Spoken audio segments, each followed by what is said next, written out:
Bismillahirrahmanirrahim. Assalamualaikum warahmatullahi wabarakatuh.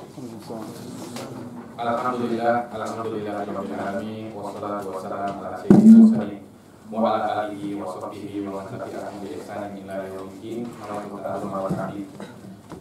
nafa'u ittiba'a wal ihada wal istifadah wa ta'ala al-masih billahi ta'ala wa sunnati rasulihi wa al-ajal وَجَعَلَ تَعَالَى الْخَيْرَ وَتِرْوَاءَ مَطْرَبِهِ وَحُبِّهِ وَثَوَابِهِ سُبْحَانَهُ وَتَعَالَى اللهم فَقِّهْنَا فِي الدِّينِ وَعَلِّمْنَا التَّأْوِيلَ رَبِّ اشْرَحْ لِي صَدْرِي وَيَسِّرْ لِي أَمْرِي وَاحْلُلْ عُقْدَةً مِنْ لِسَانِي يَفْقَهُوا قَوْلِي وَاجْعَل لي وَزِيرًا مِنْ أَهْلِي Bismillahirrahmanirrahim.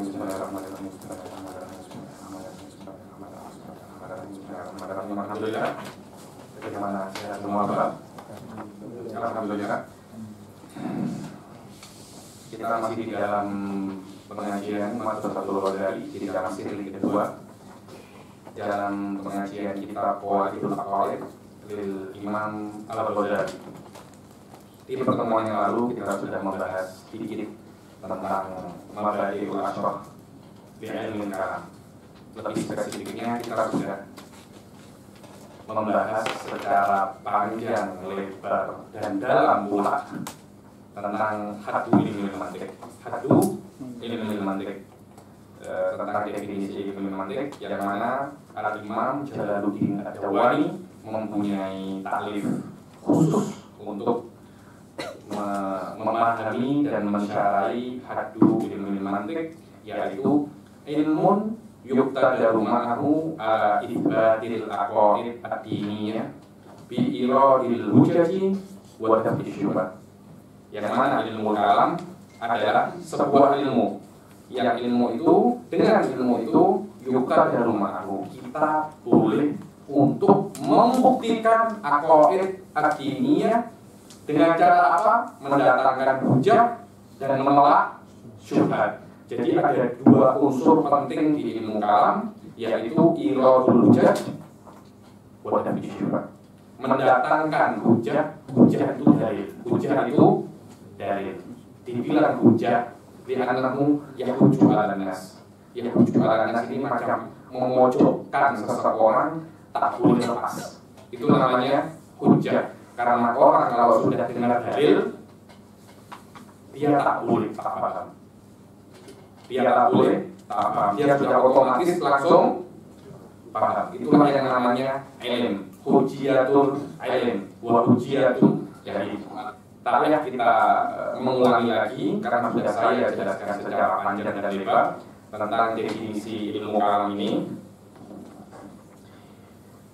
Kita akan mulai langsung masuk ke mabadi' ashraf yang kedua, yaitu maudhu' ilmu kalam. Maudhu' ilmu kalam ini adalah apa yang dibahas di dalam ilmu kalam. Itu namanya maudhu'. Setiap ilmu pasti mempunyai maudhu'. Dibilang maudhu' itu ma yuhaddu fihi an awaidihi dzatiyah. Ma yuhaddu fihi an awaidihi ad-dzatiyah. Apa yang dibahas di dalam sebuah ilmu secara direct, tanpa ada wasithah, Contohnya di ilmu nahwu. Ilmu nahwu maudhu'nya adalah awakhirul kalimat. Kemudian di ilmu perobatan, maudhu' ilmu tib adalah badanul insan. Apa? Badanul insan. Setiap ilmu pasti mempunyai yang namanya maudhu'. Apa sebenarnya yang dibahas di dalam ilmu itu? Inti dari sebuah ilmu fikih intinya itu perbuatan mukallafin, af'alul mukallafin. Selain itu bukan ilmu fikih.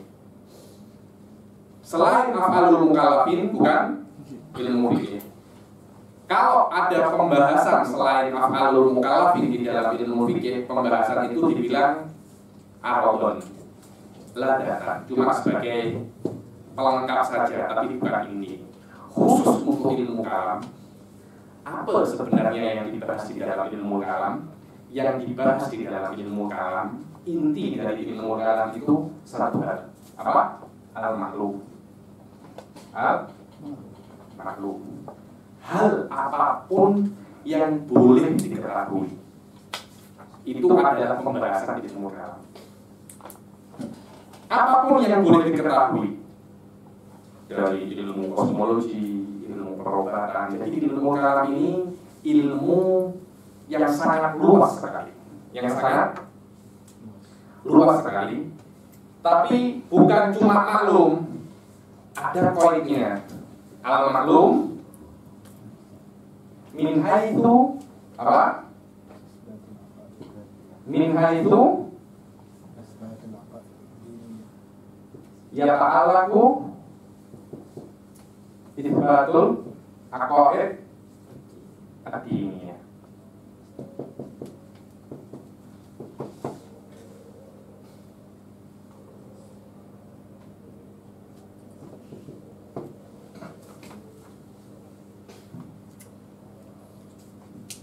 Ini sangat penting sekali sebelum kita mempelajari masuk ke dalam sulul ilmu kalam. Ilmu kalam itu membahas apapun hal yang boleh diketahui. Apapun hal yang boleh diketahui. Selama hal itu berhubungan dengan pembuktian kebenaran aqaid diniyah. Karena itu di dalam kitab-kitab muqaddimin ilmu kalam ini biasanya awal-awal tentang al-umurul ammah. Apa? Al-umurul ammah. Umurul ammah ini berhubungan dengan kosmologi, perobatan. Saya dulu pernah disuruh menahqiq oleh Syekh Said kitab Syarhul Maqasid. Yakni Imam Saduddin Tifrazani berbicara tentang tubuh manusia. Saya macam sedikit confused. Macam mana seorang Imamuddin boleh cakap pasal ini tentang jantung, hati.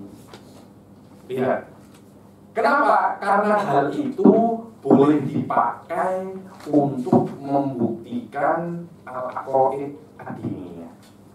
Selama pengetahuan itu boleh dipakai untuk membuktikan al-aqaid ad-diniyah, maka itu min sulbi maudhu'i ilmu kalam. Karena itu kita tidak boleh untuk komplain kalau ada mutakalim ini muhandis, engineer, ada mutakalim pilot, mutakalim kenapa? Memang benar. Ada mutakalim pilot, ada mutakalim astronot, mutakalim dokter. Kenapa? Karena maudhu ilmu kalam apa? Apapun yang boleh diketahui, apapun yang boleh diketahui, yang mana masuk dalam kata-kata al-ma'lum ini Alkitab wa Sunnah. Alkitab wa Sunnah. Alkitab wa Sunnah ini juga masuk dalam kategori maklum.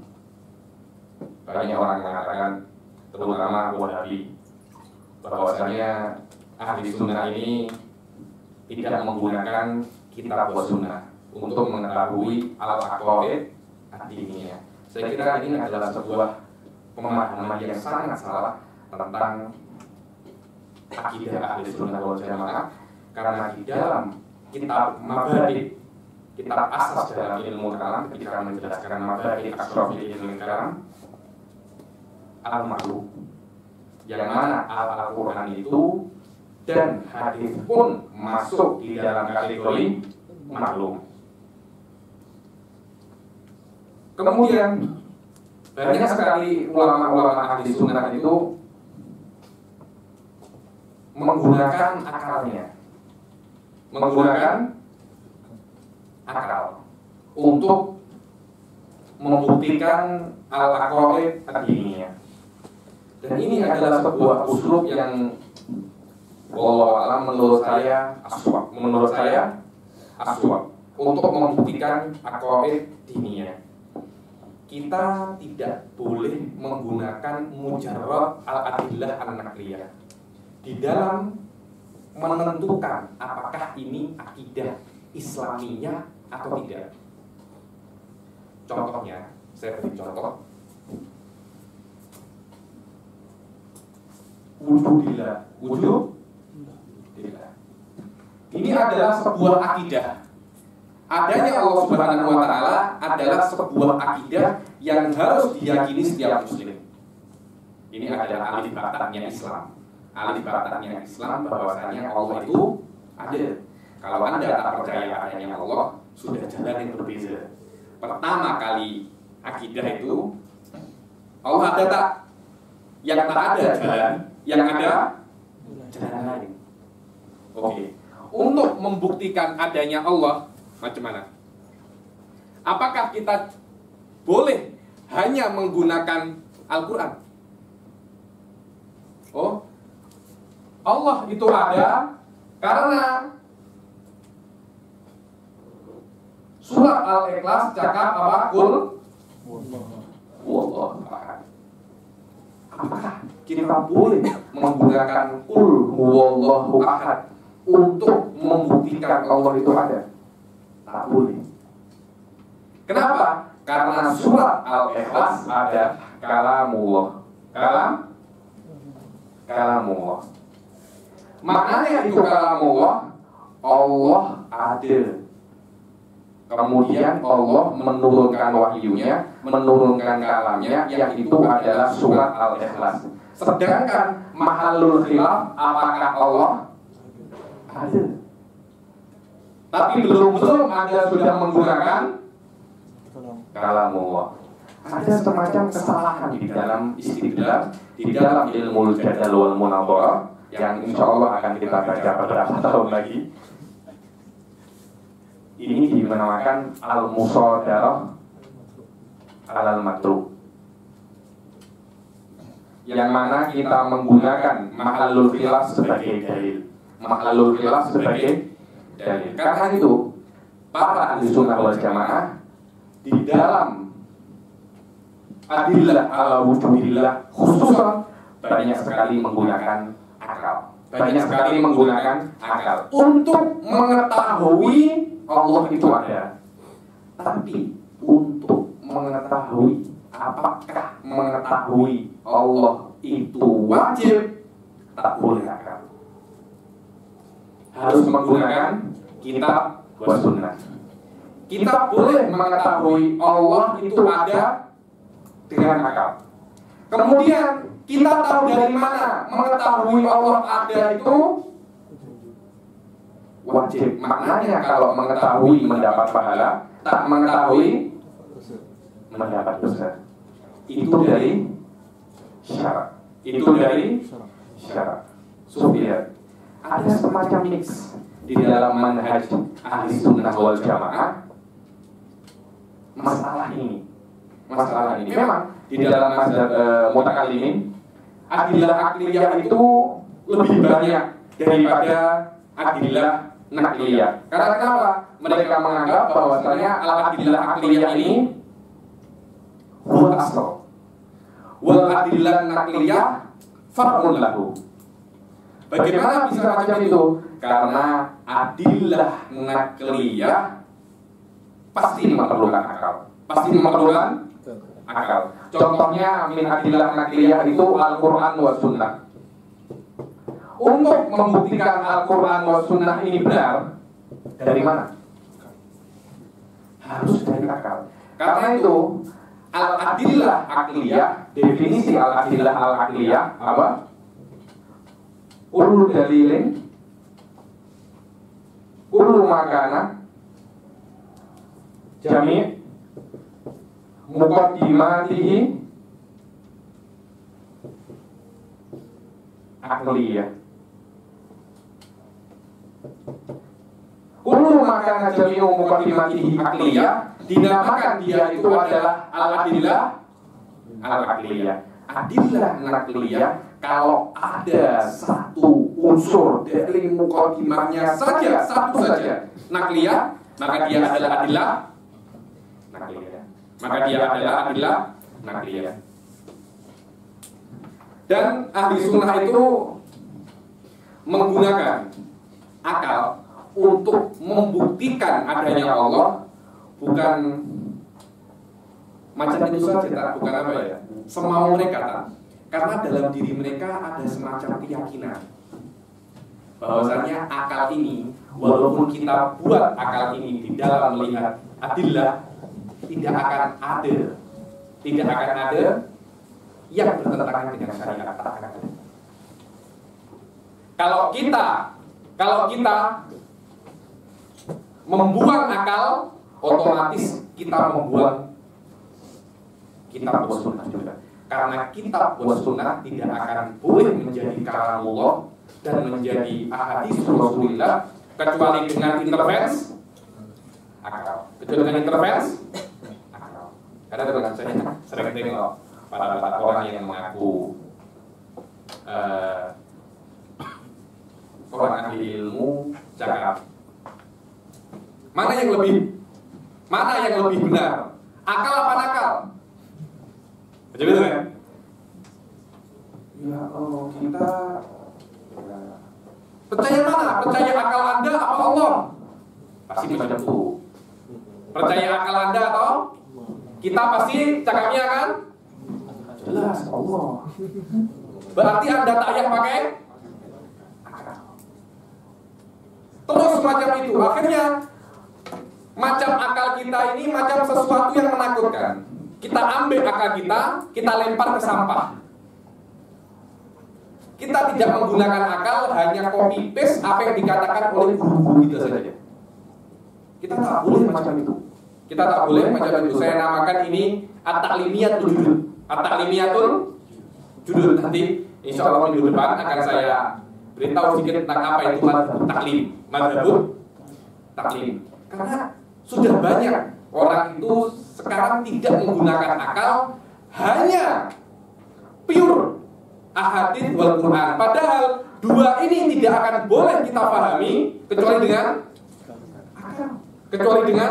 akal. Karena itu para ulama mengatakan sebenarnya pertanyaan mana yang lebih benar, pertanyaan yang salah.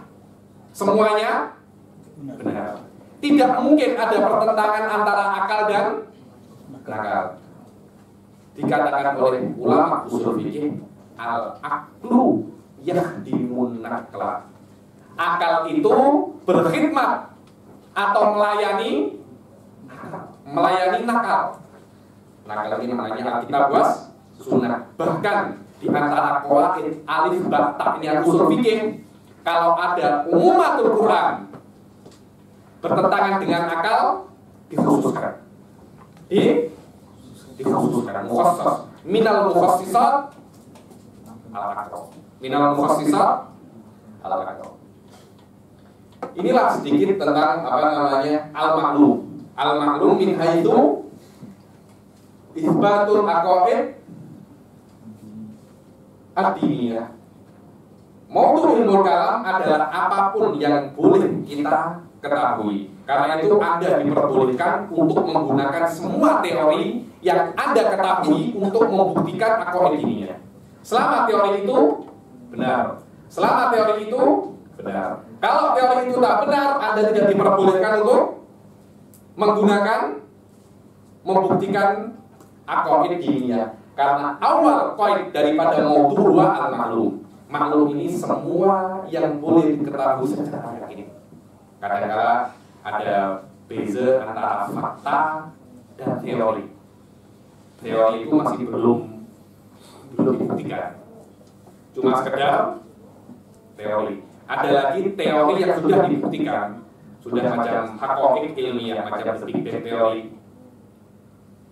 Itu sudah dibuktikan. Oke. Al-ma'lum min haitsu yata'allaqu itsbatul aqaid ad-diniyah.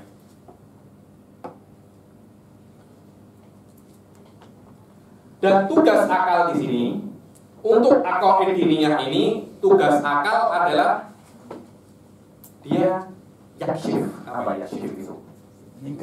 Menyingkap, betul. Yakshif itu menyingkap. Menyingkap apa yang ada di nafsul amar. Apa yang ada di nafsul amar. Kemudian asyara memberikan lisensi bahwasanya apa yang disingkap oleh akal menjadi akidah. Ini harus kena kita paham. Harus kena kita paham. Karena di sini akan banyak sekali perbedaan, Di antaranya Mu'tazilah. Mu'tazilah tak cakap macam itu. Mu'tazilah mengatakan bahwasanya tak payah adanya kitab sunnah. Cukup dengan akal saja. Dengan adanya akal, kita boleh mengetahui adanya Allah, dan kita diperbolehkan dan kita diwajibkan untuk beriman. Yang tidak beriman bukan hanya berdosa, masuk neraka selamanya. Itu mazhabul Mu'tazilah. Kenapa? Karena Mu'tazilah lebih mengedepankan akal dia daripada nusus syarat. Mereka nanti akan ada satu bab yang paling penting di usul fikih, namanya babu syukril mu'min. Babu syukril mu'min. Karena Mu'tazilah nak tengok kita punya akal, dunia diciptakan macam ini untuk apa? Maknanya Allah menyuruh kita untuk mengetahuinya. Kalau kita tidak mengetahui Allah, kita akan berdosa. Ada munakasyah tawilah, ada perdebatan yang sangat sangat panjang sekali pasal masalah ini. Apakah akal cukup untuk membuat kita mukallaf? Ahli sunnah tak boleh. Tamassukan biqauli ta'ala, wa ma kunna mu'adzibina hatta nab'atha rasula. Mu'tazilah cakap Rasul di sini bukan Rasul akan tapi akal. Wa ma kunna mu'adzibina hatta nu'tiya uqulan lil bashar. Hatta nu'tiya uqulan. Ar-Rasul di sini adalah akal. Oke. Ada yang tanya?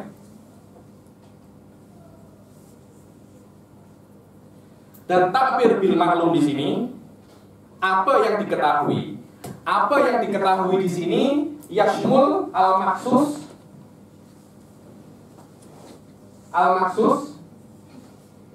atau al-mawjud, lebih lebih umum lagi, al-mawjud wal umur al-i'tibariyah. Wal umur al-i'tibariyah. Apa yang boleh diketahui itu bisa sesuatu yang ada ini belum tentu boleh kita ketahui dengan panca indera. Contohnya malaikat. Ada yang pernah lihat malaikat? Ada? Pernah lihat Pak? Tak pernah. Percaya dengan malaikat? Pasti percaya. Maujud ini adalah sesuatu yang ada, walaupun tidak dirasakan dengan panca indera, dan itu nikmat. Kita tidak mengetahui malaikat itu nikmat. Coba kalau mengetahui malaikat nikmat. Tak ya malaikat Jibril, kita tengok Pontianak saja. Pulang dari isi di jalan, tengok Pontianak. Esok sumpah, saya tak ketemu lagi sini. Karena kenapa? Takut dengan Pontianak. Apalagi kalau kita melihat malaikat Jibril macam mana. Rasulullah SAW di awal nubuatnya, ketika di Gua Hira, tengok malaikat Jibril dengan bentuk aslinya 600 sayap. Katanya satu sayap menutupi timur dan barat. Malaikat Jibril macam ini saja. Rasulullah berjalan sampai rumah hanya apa? Menggigil saja. Kalau kita macam mana? Tengok tak boleh bergerak lagi. Mungkin direct ke alam kubur. Direct ke alam kubur. Manusia jika terperanjat, apa dibilang? Kaget. Terperanjat boleh mati. boleh mati. Ada dibilang kalau benar-benar terperanjat, rambut ini boleh jadi putih.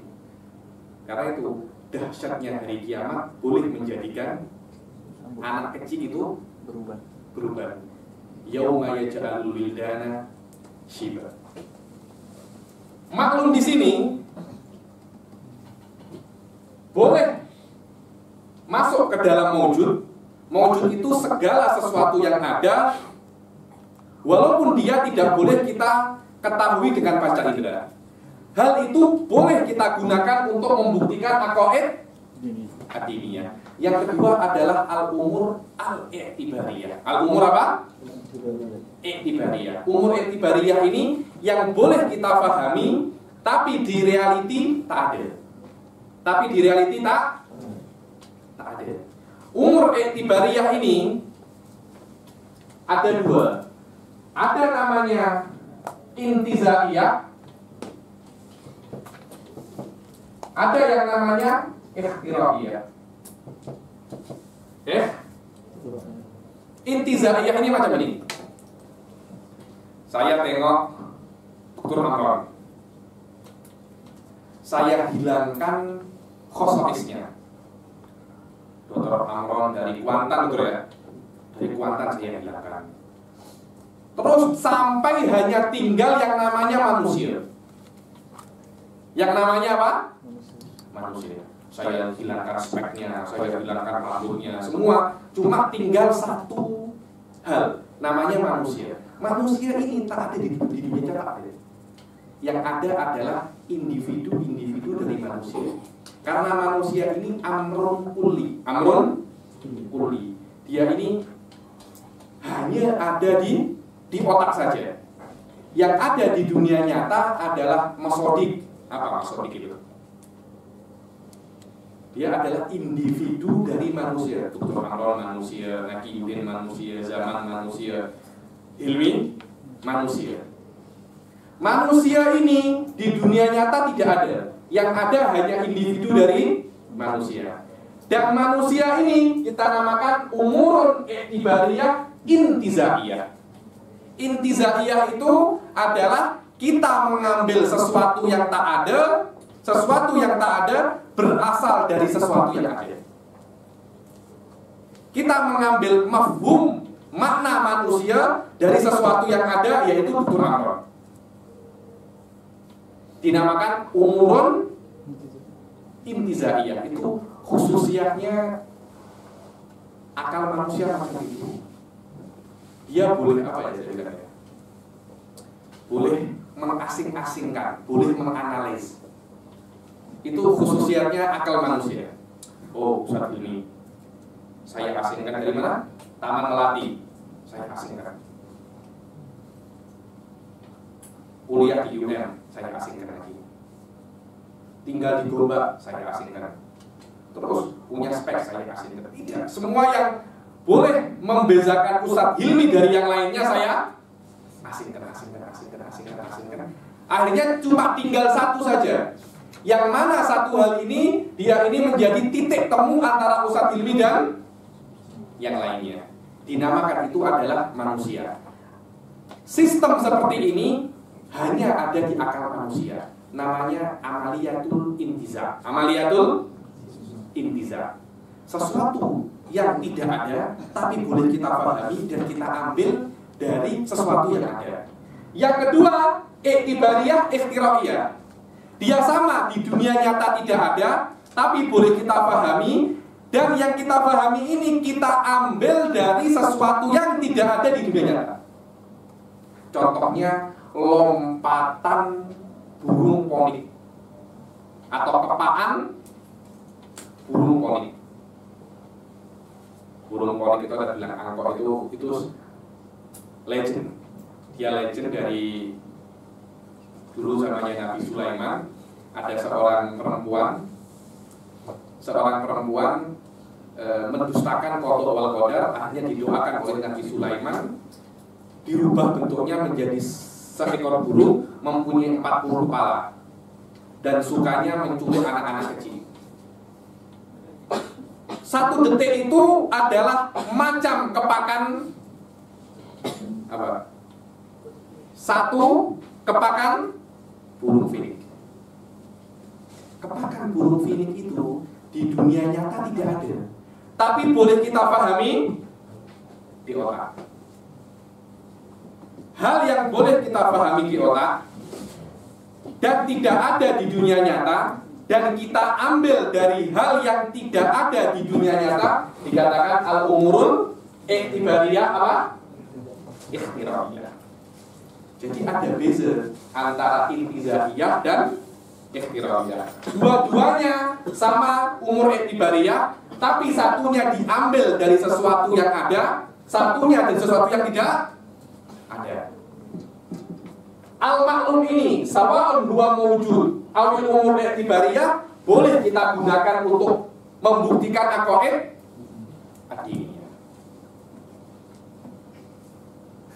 Amaliyatul intiza ini katanya orang-orang Syiah, amaliyatul intiza ini ma yaj'alul insan fayusufa. Fayusufa. Karena itu beberapa orang Syiah mendefinisikan manusia itu hayawanun fayusuf.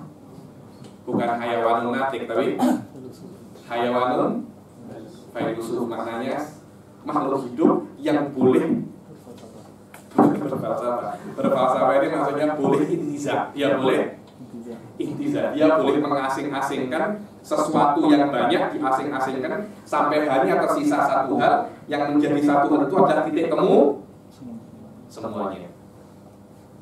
Karena itu hanya manusia. Hewan tak boleh macam itu. Ada kucing, ada tikus, bertemu kucing sama kucing dicakar, tikusnya lari. Akhirnya di dalam otaknya tikus itu dia takut sama kucing ini. Esok bertemu kucing lain dia tak takut, karena dia tidak boleh menggunakan amaliyatul intiza. Dia cuma mempunyai namanya apa? Wahm. Amaliyah wahmiyah. Juz'i saja. Amaliyah intiza ini di mana seorang manusia itu boleh merubah juz'i menjadi kulli. Itu tidak mungkin ada di selain manusia. Universal. Universal. Boleh. Hewan tak boleh. Macam itu. Hewan itu dia cuma tahu, ya sudah yang menyakiti saya kucing ini.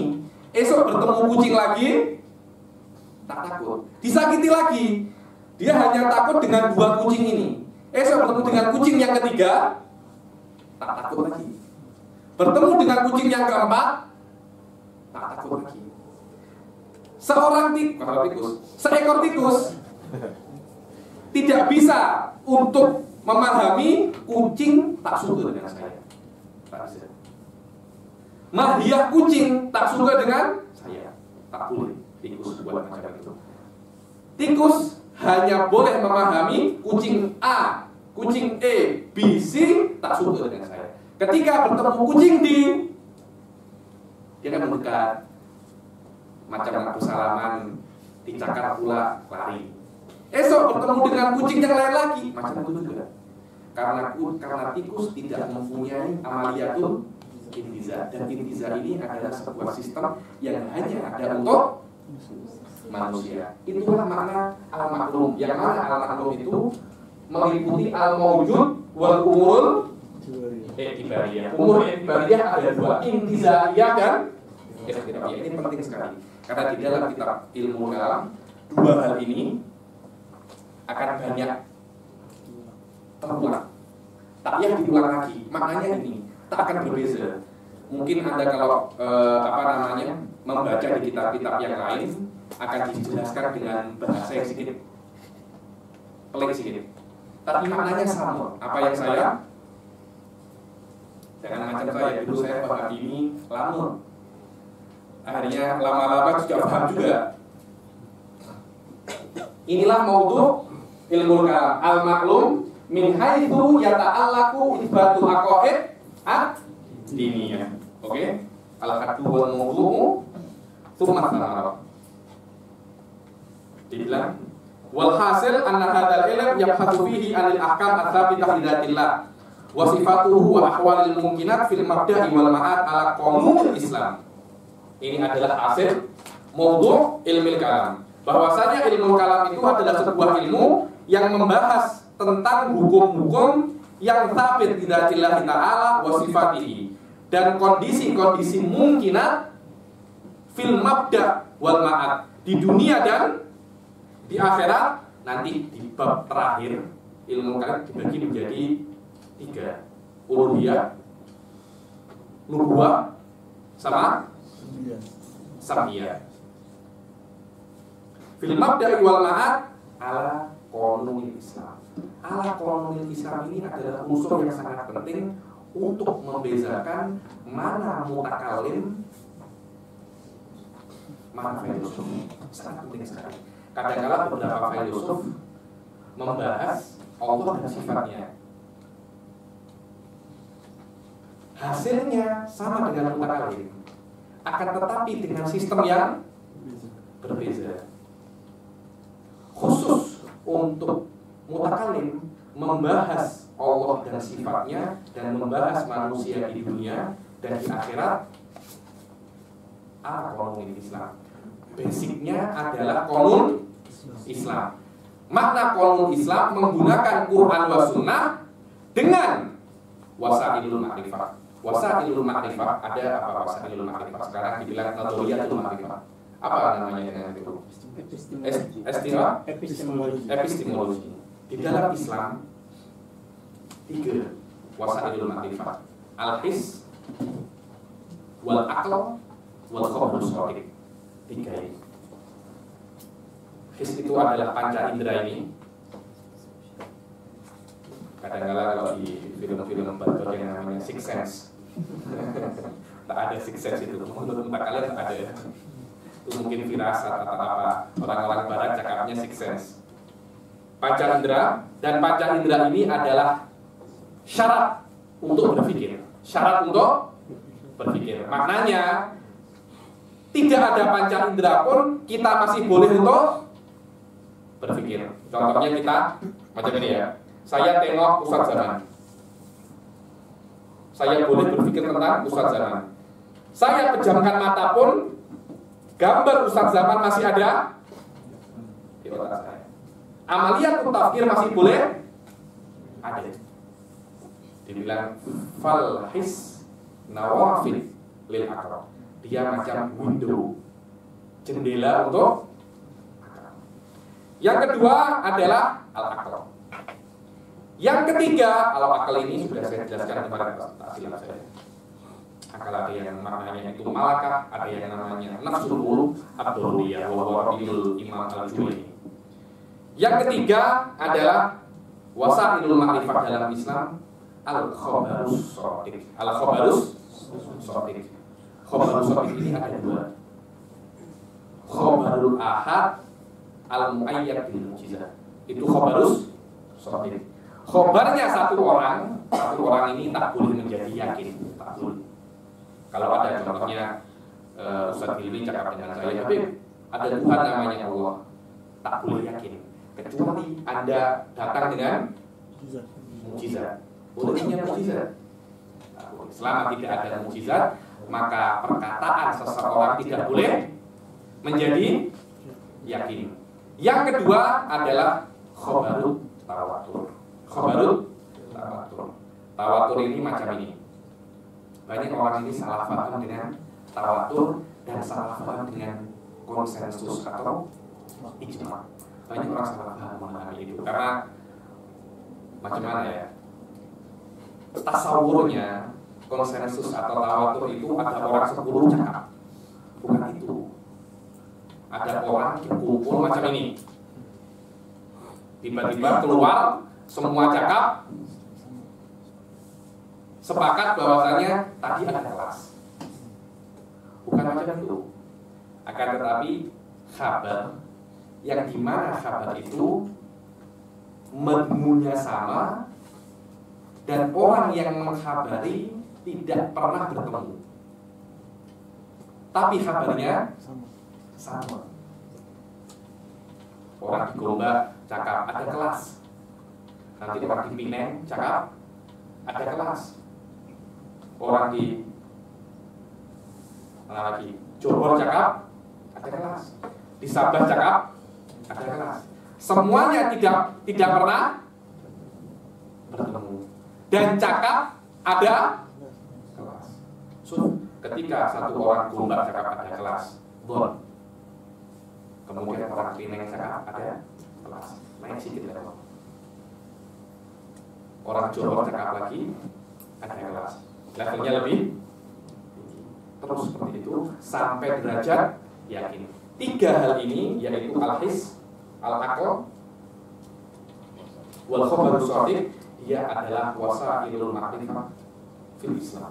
Yang mana khabar shadiq ini ada 2, khabarul ahad al-muayyad bil mukjizah, dan yang kedua adalah khobarul tawatur.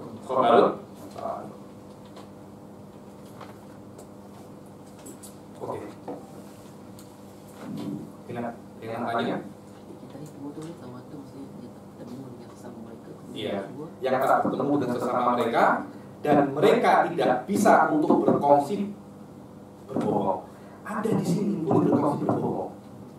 Tiba-tiba ada orang cakap, nanti kalau keluar dari sini cakap ada kelas. Kita boleh sepakat untuk dusta. Tapi kalau tidak pernah bertemu, macam mana nak? Macam mana nak pakai? Dan harus apa yang kita kabarkan, asalnya harus his. Asalnya harus his. Apa yang kita lihat atau apa yang kita dengar atau apa yang kita rasakan atau apa yang kita rasa dengan lidah, harus itu. Selain itu tak boleh menjadi khabarul tawatur. Oh, ada falasifah dari Yunan, falasifah dari Irak, falasifah dari Mesir, falasifah dari fulan 10 negara, falasifah cakap al-alam itu qadim. Tidak menjadi khabar tawatur karena mereka tidak pernah melihat al-alamu qadim. Al-alam qadim bukan mutahanya al-his, akan tapi mutahanya al-aql. Oke.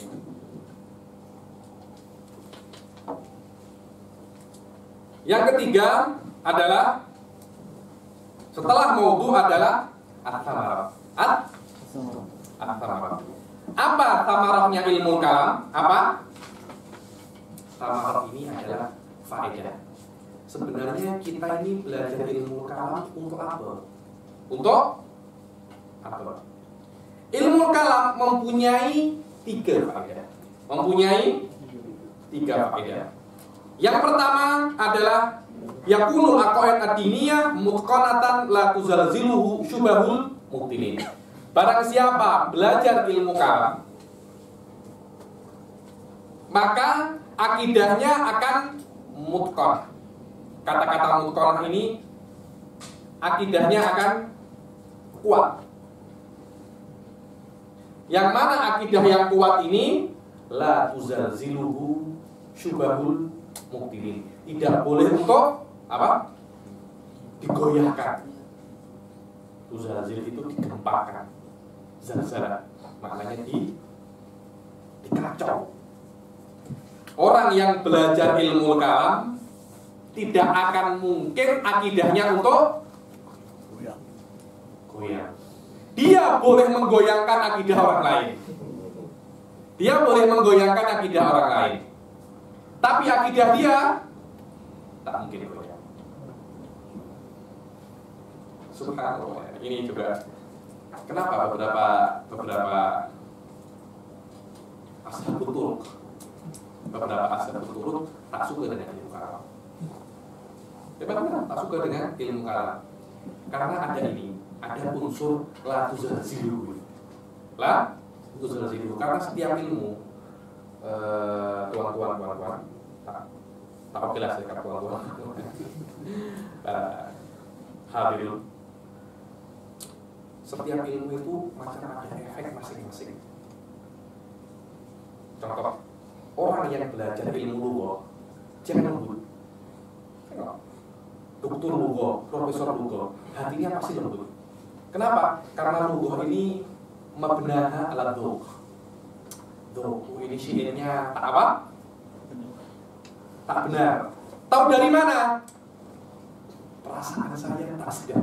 Perasaan saya tak sedap. Tak tahu, saya dengar kalimat ini kuping saya gatal. Banyak tak macam itu? Orang yang sudah ahli translate, dia tak tahu ini benar atau salah. Dia tak tahu sebenarnya. Cuma ada sesuatu, ada tak tahu. Kuping saya macam keriting apa? Kuping saya tak sedap. Karena lugah itu dzauq, dan dzauq itu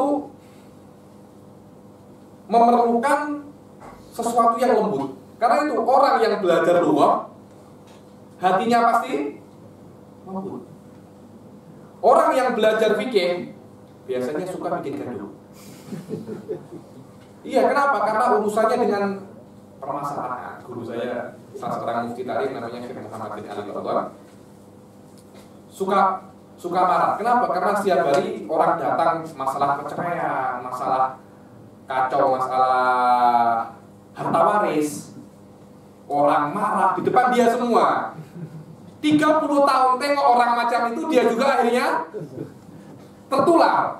Macam itu, orang belajar fikih akan sering melihat permasalahan.